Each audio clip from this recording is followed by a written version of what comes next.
The early morning sun touched the rooftops of Chennai like a blessing. The breeze was soft, and the streets had not yet come alive. Birds chirped as if whispering secrets only the sky could understand. Lakshmi Pichai sat on the veranda of her modest home, gently swaying on an old wooden chair. She wore a faded cotton sari, her silver hair neatly tied back. In her hand was a cup of tea, hot, sweet, and made just the way she liked it. For most people, this was just another day, but not for her. Not after the letter that came the night before. The envelope had been plain, cream-colored and thick. Inside was an official invitation with a golden seal. It came from the office of the Prime Minister of India. Her hands trembled as she held it. Her eyes moved slowly over each word. She had been invited to a special ceremony in Delhi, not just to attend, but to be honored. At first she thought it was a mistake. She had never held any office, never led any protest, never appeared on television. She was just a mother. But she was Sundar Pichai's mother. She had raised him with love, strict values, and daily prayers. In a home where there was no air conditioning, where one school uniform had to be washed each night, and where dreams were made of borrowed books and sleepless nights, she had stood like a pillar. And now, decades later, the country had noticed as the sun climbed higher, a black car rolled up to her street. It looked out of place, shiny, clean, official. A young officer stepped out. He greeted her with a smile and a small bow. "Ma'am, I have been sent to escort you to the airport," he said gently. Lakshmi looked back at her house. Her eyes rested on the photo of her late husband above the doorway. She whispered a quiet goodbye, then picked up her cloth bag. She didn't have a purse, just the same cloth bag she'd used for 20 years. As she stepped into the car, neighbors peered from windows. Some waved. Others were too stunned to speak. No one knew what to say. Lakshmi ji was going to Delhi not for a wedding, not for a family trip, but as a guest of the nation. The flight was calm. She had never been on a plane before. Sundar had once offered, years ago, when he returned home briefly after his rise at Google. But she had politely refused. "Beta, I belong to the ground." She had smiled then. "Your world is the sky, but mine is here." Now she was flying high, literally and symbolically. At the airport in Delhi, another car awaited her. But this one wasn't just any car. It had a small Indian flag on the hood. As she entered, the driver handed her a bottle of water and smiled nervously. "Madam, everyone is waiting for you." She didn't ask who everyone meant. She just looked out the window and silently recited a small prayer. The car drove. Past wide roads, government buildings, and tree-lined avenues. Lakshmi had never seen anything like it. Delhi was a world of power, of decisions, of history. She felt like a thread in a tapestry too large to understand. Finally, they arrived at a grand building with white pillars and a red carpet. Guards stood tall, press cameras clicked, and people whispered as she stepped out. But her eyes searched for only one face, her son. And then she saw him. Sundar Pichai stood at the entrance, dressed in a simple black suit. His tie was neatly knotted, and his eyes sparkled with pride. As she walked toward him, he didn't wait. He ran. Like a child, like a boy returning to his mother after school. He ran. He stopped in front of her, out of breath. And then, without a word, he bent down and touched her feet. The cameras froze. No one expected this. Not here. Not in a place of protocol. Not from the CEO of one of the world's biggest companies. But Sundar didn't care. He looked up at her and said softly, "Amma, this day is yours." Lakshmi placed her hand on his head. Her eyes were moist, but she didn't cry. She simply smiled and said, "You've made me proud, Beta." Then the two walked together into the hall. Inside, the room was grand. There were chandeliers, velvet, curtains, and rows of seats filled with dignitaries. Leaders from every part of India were there. Ministers, governors, scholars, and international guests. And then the room went silent. Prime Minister Modi entered, his presence commanding attention. He wore a crisp kurta and jacket. His eyes swept the room calmly. But when he saw Lakshmi, he paused. He walked directly toward her. She stood up, Unsure of what to do, Modi ji extended his hand. "Welcome, Lakshmi ji," he said warmly. Please. "Have a seat." She looked at the chair beside him. It was his. "No, sir," she said softly. "This is your place." Modi ji smiled gently and stepped aside. "Today, this nation honors a mother," he said aloud. "Not just for giving birth to a great man, but for raising him with values that shaped his greatness. Please, sit." Lakshmi looked at Sundar, who nodded, and slowly, hesitantly, she sat down in the Prime Minister's chair. The room erupted in applause. Some clapped politely. Others stood up and clapped with all their heart. Sundar's eyes were full of tears. Now, but he didn't wipe them away. But in one corner of the room, a journalist whispered to her colleague, "This is not just a ceremony. Something bigger is happening here." The event continued with speeches and honors, but the moment that would travel across the world, trend on every platform. An echo in hearts forever was still coming, because what Sundar Pichai did next left everyone in silence, and that moment was just seconds away.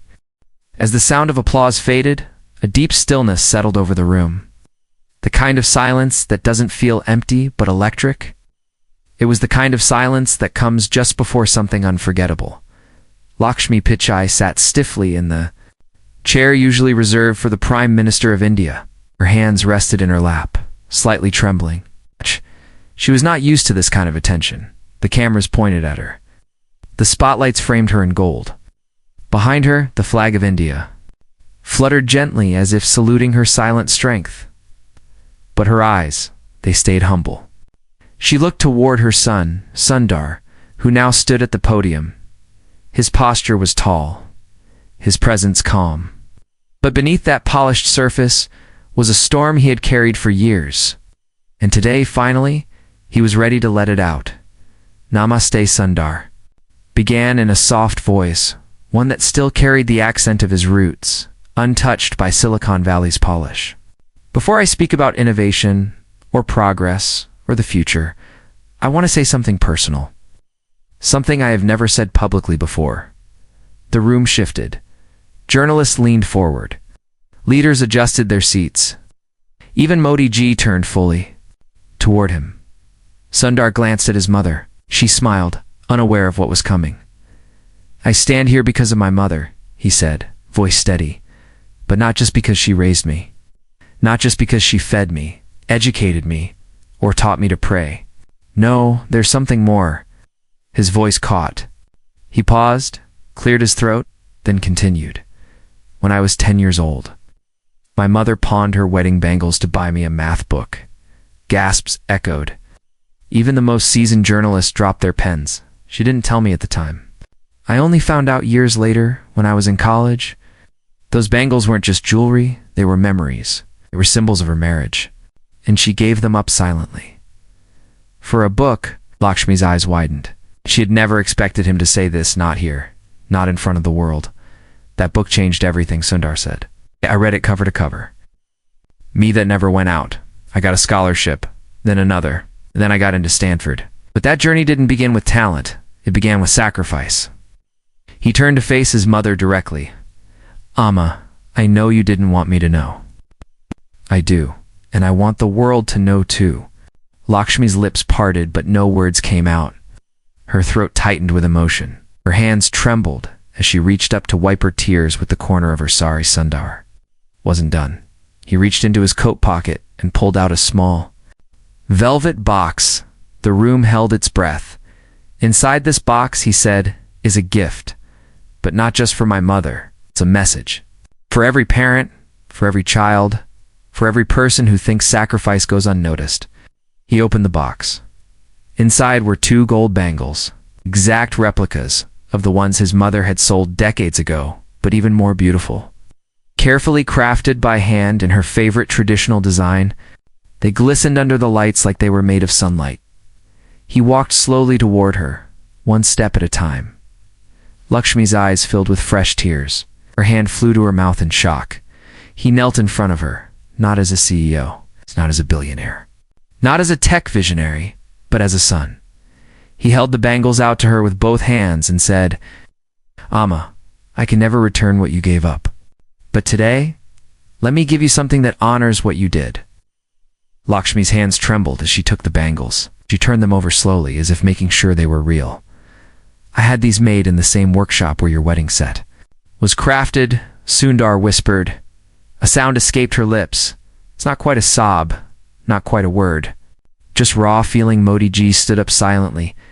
Every camera in the room kept recording, but no one dared speak.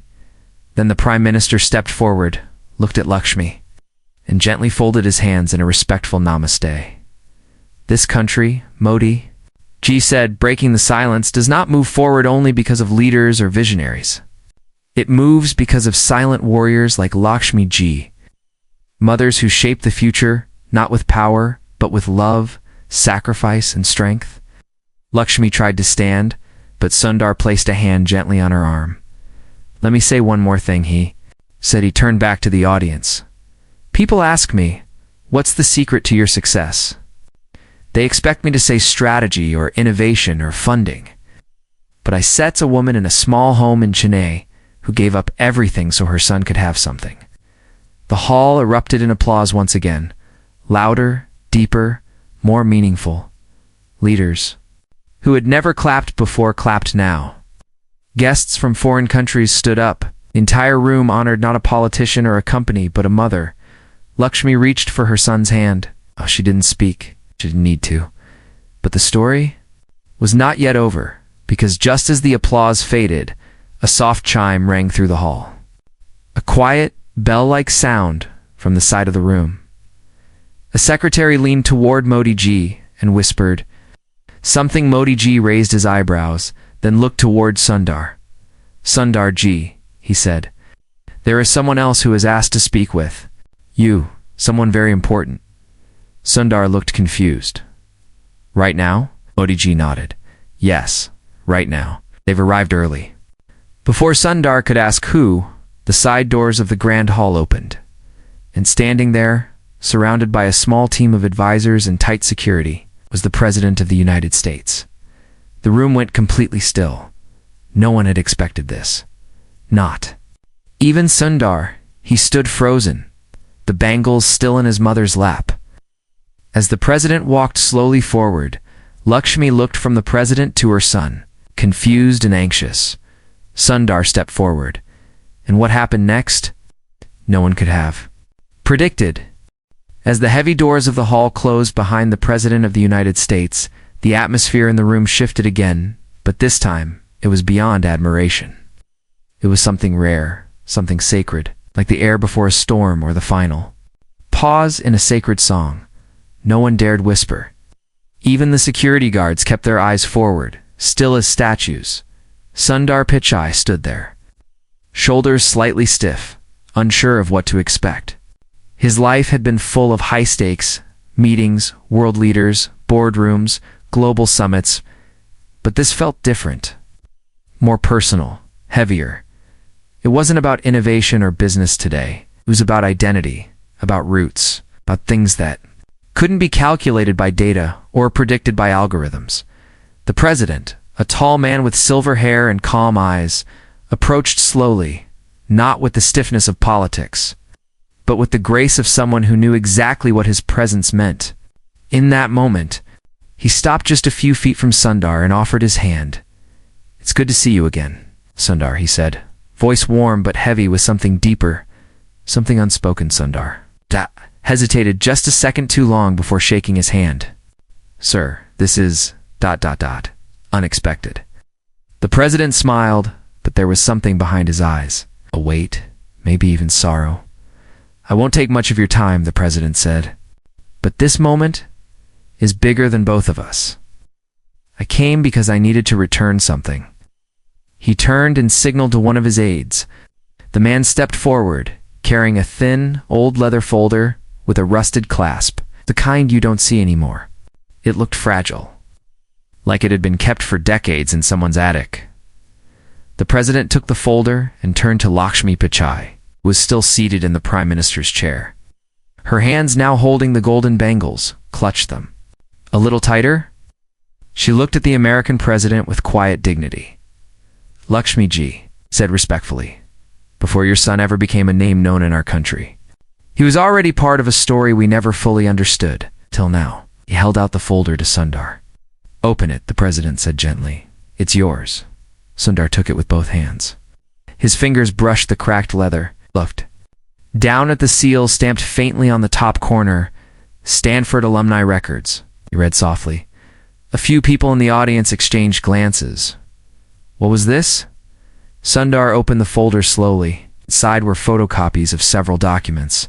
His eyes scanned the pages quickly, eyebrows furrowing. These are my admission papers? He asked, confused. Yes, the president nodded, but keep reading. Sundar flipped through more pages. A handwritten note caught his eye. It was dated years ago. A note from the then vice president of Stanford University offered full scholarship. Note, exceptional background. Mother's sacrifice noted by unnamed donor. Sundar blinked. What donor? He looked up. The president's face was unreadable now. He waited a long beat before answering Sundar. He said softly, You think your journey started with a math book and a scholarship, but someone made? Sure, you got that scholarship. Someone watched your early education from afar. Someone who believed in you when you didn't even know it. Lakshmi leaned forward now, heart pounding. Who? Sundar asked. The president took a deep breath and replied, My predecessor. The president before me. Gasps broke through the crowd. Sundar's mouth parted slightly in disbelief. Why would he do that? Sundar asked. We never met. No, the president said. But he heard about you through a quiet group of educators who tracked global talent. He read about your scores in a small report. He was deeply invested in nurturing minds from underserved communities. He made sure a private fund was created anonymous to give young talents like you chance. He had only one condition. Sundar swallowed hard. What was the condition? The president looked straight at him, that the recipient must never be told, because true belief needs no recognition. Sundar lowered his eyes to the folder. His hands trembled slightly. All these years he had believed his own merit, his mother's sacrifice, and sheer will had shaped his path. But now he realized someone else had believed too. Someone he never knew. Someone who gave silently, just like his mother had. Lakshmi stood now. The bangles clinked gently in her hand. She looked at Sundar and her voice broke the silence. You see, Beta, she said quietly, faith finds its way. Even if we never see who lights the path. The room was still. The president continued. I came here today not as a leader of a nation, but as a witness to what happens when humility, talent, and silent generosity meet, and to say, thank you, not to Sundar, but to his mother, Lakshmi's. Lips quivered. She bowed her head. And then something even more surprising happened. The president took a small, round pin from his pocket. It was the Medal of Global Honor, rarely given outside the United States. He turned to Sundar and said, You already received one of these last year, but today I'd like to give this to someone else. He walked slowly to Lakshmi, and with gentle hands he pinned it to her. Sorry, it's just above her heart, for raising the kind of son who changed the world, yet never forgot where he came from. The president said. Applause thundered through the room, this time with no restraint. Many were in tears, not because of politics, but because of what they had just witnessed, something pure, something beyond status or borders. But the moment was still not over, as everyone stood in applause. Modi ji stepped forward once again. He raised his hand for silence. The crowd slowly quieted.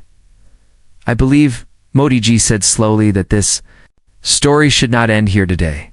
Lakshmi ji, Sundar ji, I have one more request. They looked at him, waiting. We are launching a new national mentorship program for underprivileged youth across India, he said, and we want you both to lead it. Sundar looked stunned. Sir, both of us. Yes, Modi ji said. Because technology alone does not shape the future. Hearts do, homes do, mothers do. Lakshmi turned to her son. What should we do, Beta? She whispered. Sundar looked at her, then at the room filled with history, and then at the folder. Still in his hands, he nodded. Double quotes. Yes, he said firmly. Together. Applause rose again, louder than before. But even as the cheers echoed, one journalist sitting at the very back of the room received a mysterious message on her phone. She opened it, hand froze. The text read, "He doesn't know everything. There's more. Something hidden in his father's past. And it changes everything." Her eyes widened. The story wasn't over, not by far. The applause from the hall still echoed in the corridors of the grand building as people slowly rose from their seats. Ministers stepped forward to offer handshakes.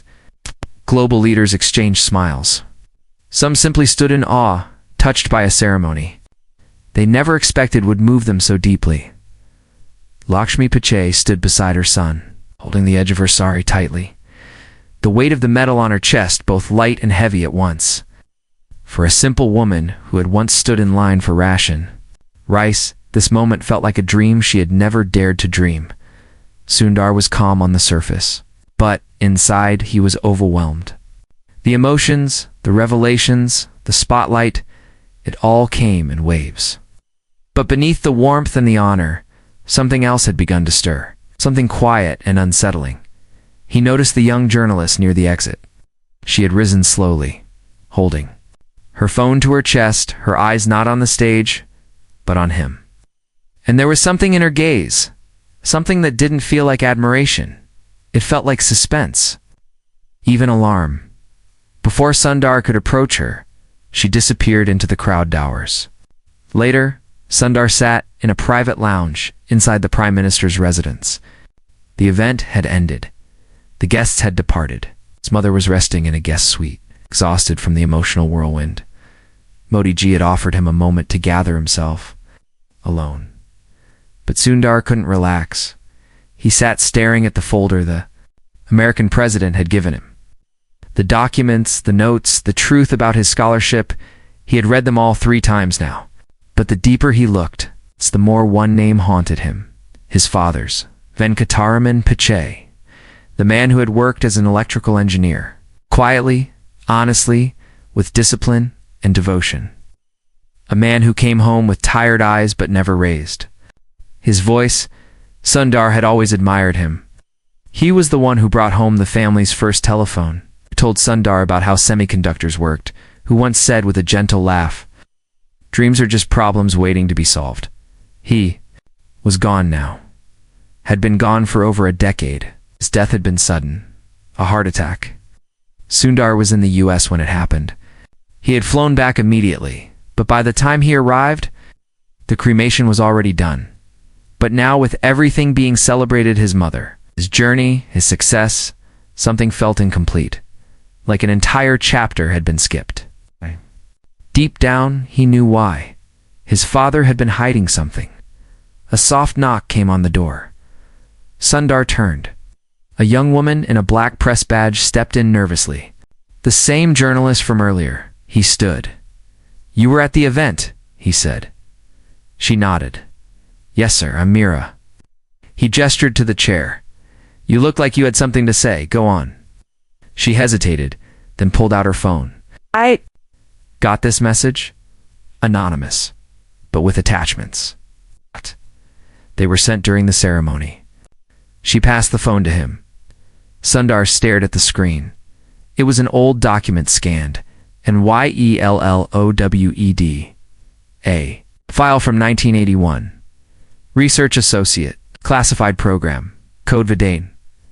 His father's name was listed at the top. "This can't be right," Sundar whispered. "My father never worked for anything classified. He was at General Electric, then HCL, ... Mira interrupted softly. "That's what most records say.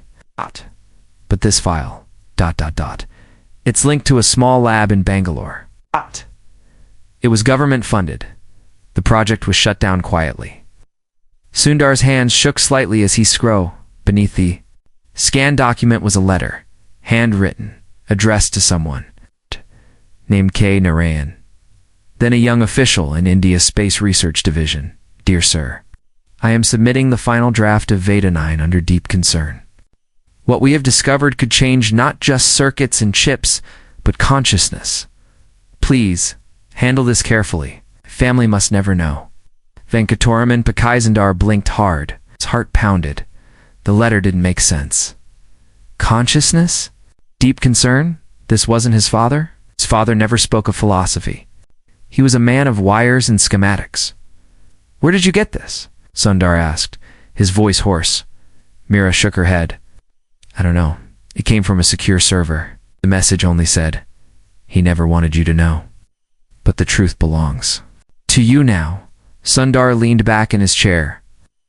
Memories of his father flooded his mind, teaching him how to fix a radio, showing him how to draw a logic circuit on a chalkboard. There had never been secrets. Or had there? Vitanin, he muttered. Why does that sound familiar? Mira pulled out a printout. I researched what I could. It was an experimental program. It's meant to merge early computing logic with biological intuition. It wasn't just about circuits. It was about teaching machines to mimic human instinct. Sundar stared at her. You're saying my father worked on early AI? She nodded. And more than that, she added, he may have developed something India tried to bury. A prototype algorithm that wasn't just logic-based, but emotional. A chill ran down Sundar's spine, because in that moment, he remembered something small.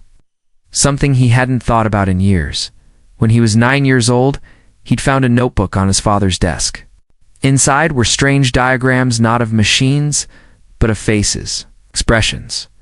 Next to each was a series of numbers. In one phrase written in Tamil, the soul is just data we don't understand yet. He thought it was poetry, but now, ... Anyone else know about this? Sundar asked. Just me? And now you, Mira said. But the message said someone else is watching.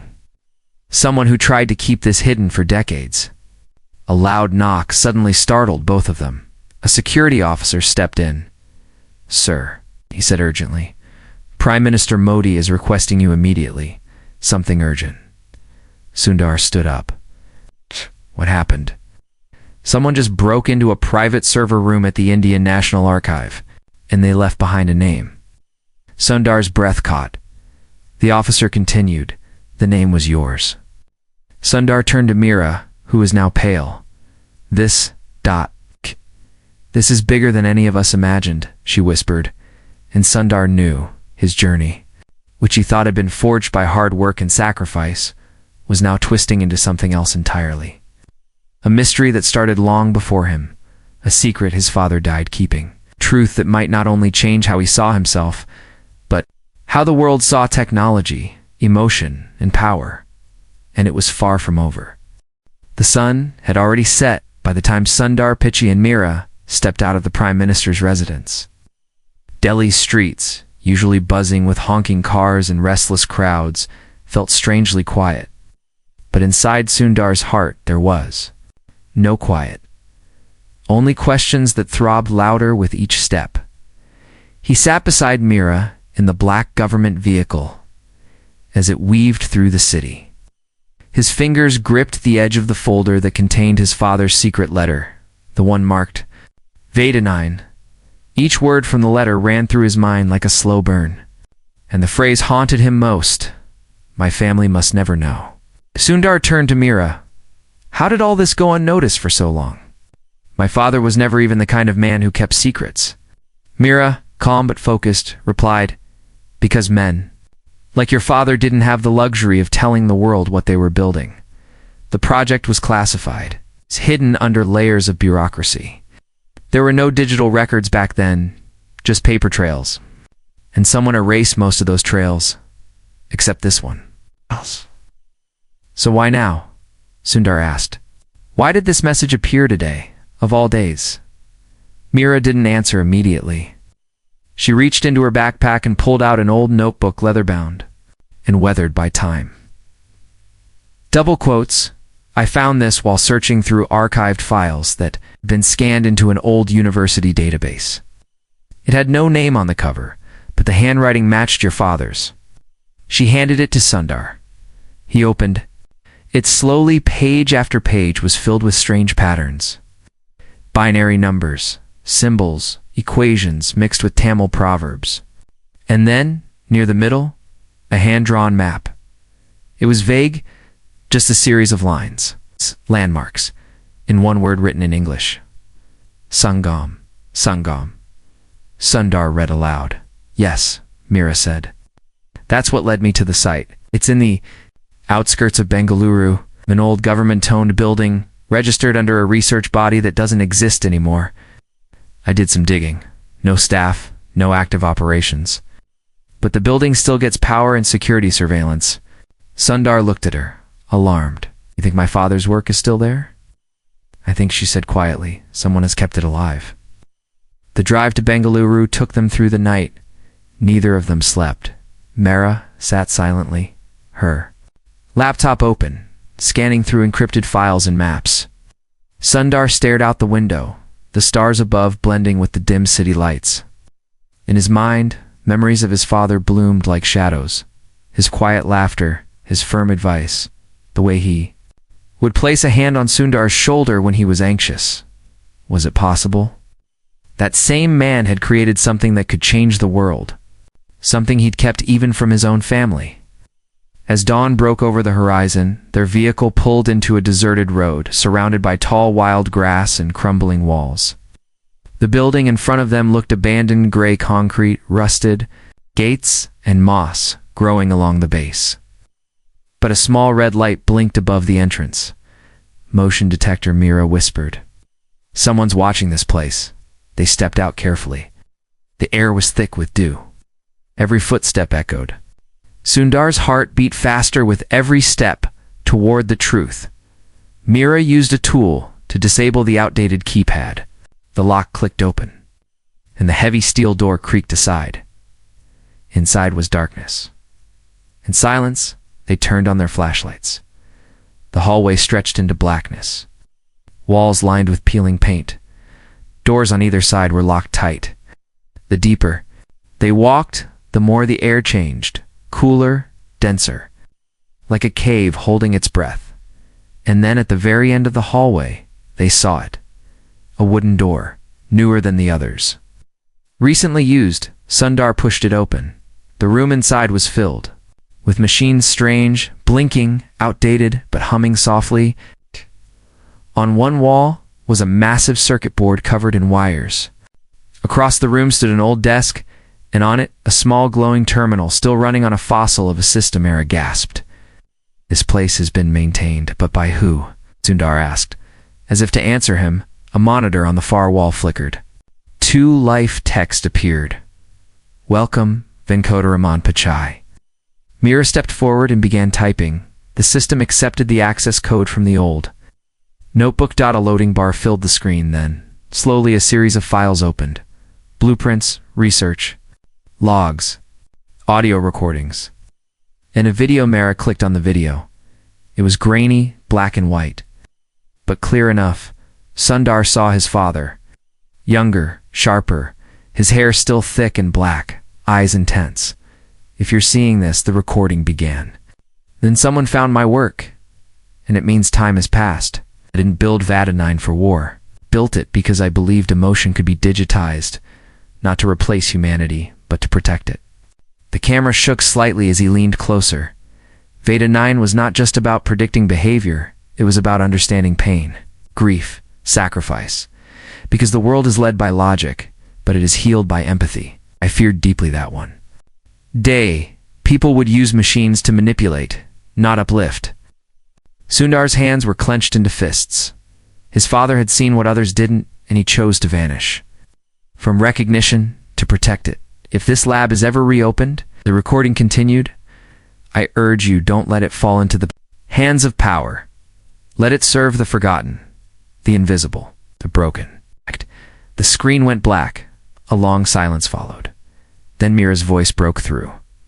This could be the foundation for something far greater than AI. This could help therapists, social workers, even people in grief. It's like technology with a soul. But just as Sundar stepped toward the system, a soft metallic click echoed from behind them. They turned. A man stood at the door. Suit, earpiece, cold eyes. He didn't speak, but behind him, 2 more men entered. Silent, armed. You've seen enough, the man said flatly. Step away from the system. Sundar stepped in front of Mira. Who are you? He demanded. Let's just say the man replied, we've been watching this project for a long time, and you just woke it up. This belongs to my father, Sundar said firmly. It's our legacy. The man smiled coldly. Your father worked for us. We own the legacy. He reached into his coat and pulled out a small drive. We're going to take this now, and you're going to walk away. Sundar didn't move, but then Mira whispered, Sundar ... the system. It's still running. If we trigger the protocol, your father built. Sundar looked at the monitor. A blinking word appeared. Engage failsafe? He hesitated. Behind them, the man raised his weapon slightly. Do it, Mira whispered. Sundar pressed enter the machine's word to life. Lights flashed. Then a loud, piercing alarm filled the lab. The men panicked. What did you do? Leader shouted, but Sundar didn't flinch. The screens exploded with cascading code, hundreds of lines flowing across the walls, security barriers locked down, data uploaded, files encrypted. A voice echoed from the terminal, his father's voice. Long lost, if this is ever misused. Let the code choose its own guardian. And then everything went black. When the emergency lights came on, the men were gone, and the system had vanished. Shut itself down completely, unreachable, but not erased. A single file remained on Mira's laptop, titled simply, For Sundar. And inside it was a message, from a father who knew the world wasn't ready then, but perhaps his son would be the one to finish what he began. 3 days passed. The world outside went on spinning. Offices buzzed. Traffic moved. News cycles churned through stories about rising markets and falling scandals. But inside Sundar Pichai's heart, time had slowed into something deeper, almost sacred. His mind carried the weight of what he had seen in that hidden lab, and in his hands he now held the final gift from his father. Tucked inside a folder marked only with one word: hope. He hadn't told anyone. Not yet, not even his mother. After the confrontation in the hidden lab, he and Mira had left quickly, with only the copy of the single remaining file that had been titled For Sundar. The lab had sealed itself, just as his father had designed. Its systems shut down, its secrets buried again. But soon, Ark carried its truth like a silent oath. His father, Venkataraman Pichai, had not just been an engineer. He had been a quiet visionary, a man who had glimpsed the future not through ambition, but through compassion. He hadn't tried to build machines that could outthink humanity. He had tried to teach machines to understand it, and now Sundar had a choice. He could walk away, or he could step forward and let the world know. A national innovation summit had been planned for weeks. Dignitaries from around the world had gathered in Delhi, eager to hear about the future of India's digital vision. Ministers, scientists, entrepreneurs' very seat in the grand auditorium was filled. But this time the buzz wasn't about a product launch or a political speech. This time, the buzz was about a mother. Lakshmi Pichai had been invited to open the event. Not as a speaker, but as a symbol.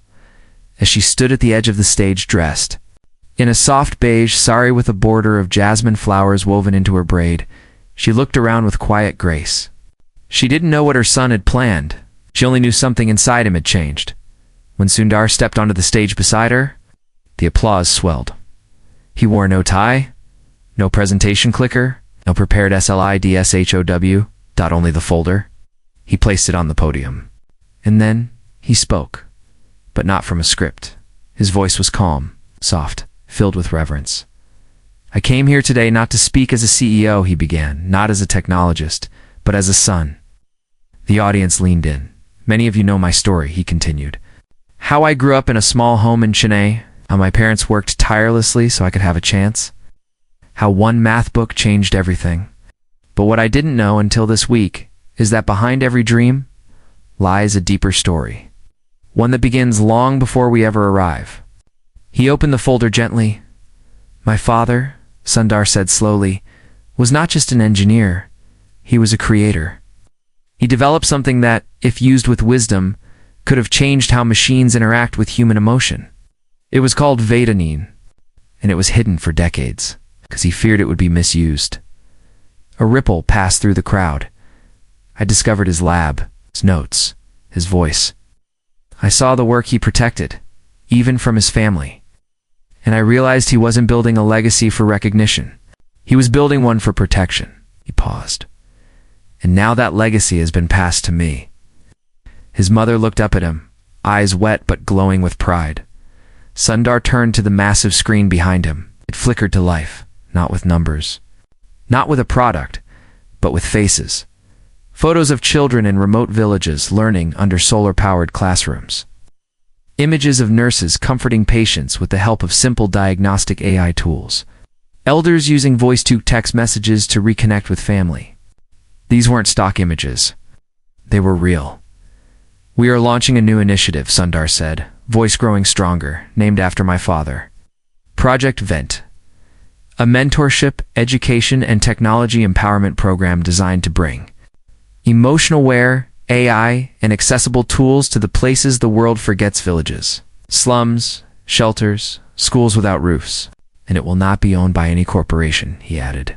It will be open source, protected, shared. The audience stood, but Sundar raised his hand gently. "Before we go further, I want you to hear something." He played the audio file his father had left him.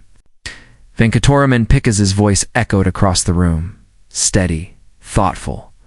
"To the one who finds this, don't forget, machines may solve problems, but only people carry pain. Teach the machine how to listen, not to answer, but to understand." Many in the room were now in tears. Even Prime Minister Modi stood with folded hands, his eyes glistening. And then, something even more powerful happened. Sundar turned to his mother. "Amma," he said softly, "everything I've built, everything I've become, stands on the shoulders of your silence, your sacrifices, your prayers. Today I want the world to know that the real foundation of technology is not silicon. It's love." He turned to Modi ji and bowed slightly. "With your permission, sir, I want to officially name our country's new emotional intelligence program after the first person who taught me empathy." He took his mother's hand and guided her gently to the podium. "Please welcome the inspiration behind Lakshmi protocol, a framework that will help machines learn not just how we think, but how we feel." Out. The entire auditorium rose.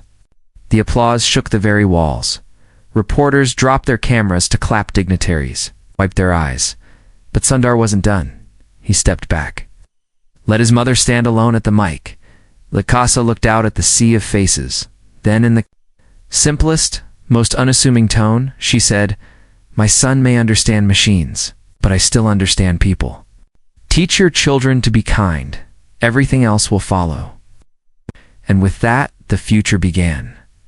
A future where technology bowed before humility, where a mother's quiet life shaped global innovation, where a father's hidden code became a gift. Not to the rich, but to the broken. As they left the stage, Sundar didn't look at the cameras. He looked at his mother, and she smiled quietly. Simply just like she did when he was a boy with torn shoes and too many questions, because she knew this wasn't just an ending. It was the beginning of a legacy that would live forever.